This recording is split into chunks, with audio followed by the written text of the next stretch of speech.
이 대통령이 하루가 멀다 하고 다주택자를 겨냥한 발언 쏟아내고 있습니다. 경제부 이규영 기자와 뉴스터에서 이 대통령 발언의 의미가 뭔지, 의도가 뭔지 더 얘기 나눠보겠습니다. 이 기자, 다주택자를 향해서 집을 팔 마지막 기회라고 계속 말하고 있어요. 압박 수위를 높이고 있는 건데, 근데 과거 발언과는 좀 달라진 것 같습니다.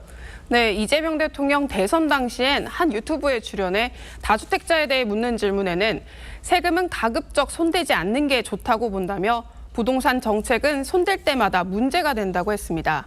서울 강남 지역 유세 당시에도 비슷한 얘기를 했었습니다. 집값이 오르면 세금으로 수요를 억압해서 가격 관리를 하는 게 아니라 공급을 늘려서 적정한 가격을 유지하도록 하겠습니다.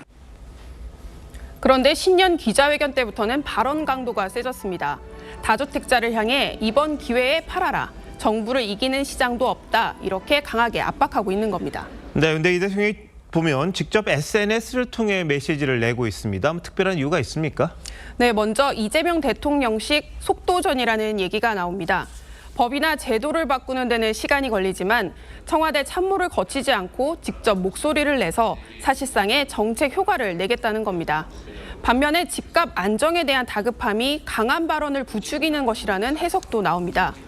지난 연말에 이 대통령 스스로 대책이 없다 이렇게 말했을 정도로 지금의 집값 불안은 공급 부족에서 온 구조적 문제가 큽니다.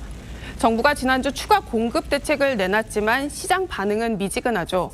그렇다 보니 세금 카드를 통해 다주택자들이 집을 내놓게 하는 방식의 공급책을 밀어붙이고 있다는 해석입니다. 자, 그럼 서울 집값이 도대체 어느 정도길래 이런 게 나오나 싶기도 한데 어떻습니까? 서울 집값이요? 네, 이재명 대통령 정부 첫 해인 지난해 서울 아파트 값은 8.98% 올랐습니다. 2006년 이후 19년 만에 가장 높았는데요. 상승률 순위를 놓고 보면 노무현 정부 때에 이어 두 번째로 집값이 뛴 겁니다. 정부가 벌써 4차례 부동산 대책을 내놨는데도 서울 집값은 52주 연속 상승하고 있습니다. 한강 이남의 중소형 아파트의 평균 가격이 이미 18억 원을 돌파했고요. 최근에는 서울 노도강 등 외곽과 경기 핵심 지역이 가격 격차를 줄이는 갭매우기 장세가 펼쳐지고 있습니다.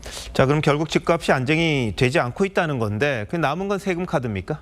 네, 시장에서는 보유세와 양도세 둘 다 모두 강화하는 걸 수순으로 보고 있습니다. 일단 5월 9일 다주택자 양도세 중과유예 종료가 그 신호탄입니다. 다음은 비거주 1주택자에 대한 양도세 혜택을 줄이는 방안도 유력합니다. 이런 방안은 문재인 정부 당시엔 잠깐 검토됐다가 채택되진 않았었는데 이재명 정부는 구체적으로 검토하고 있습니다. 이마저도 통하지 않으면 보유세까지 높일 가능성이 높습니다. 전반적으로는 고가 아파트에 대한 세분함이 크게 늘어나게 되는 겁니다. 네, 뭐 이렇게라도 집값을 잡으면 좋을 텐데 현실적으로 이게 가능한 이야기입니까? 전문가들은 보유세는 어느 정도 올리더라도 양도세는 낮춰서 거래를 활성화해야 한다고 강조합니다. 둘 다 모두 한 번에 올려버리면 그야말로 가두리를 해놓고 징벌적 과세를 하는 꼴이라고 지적하고 있습니다. 전문가의 말 들어보시죠. 거래세도 높이고 보유세도 높이게 되면 시장의 매물 잠김 현상들이 심화된다.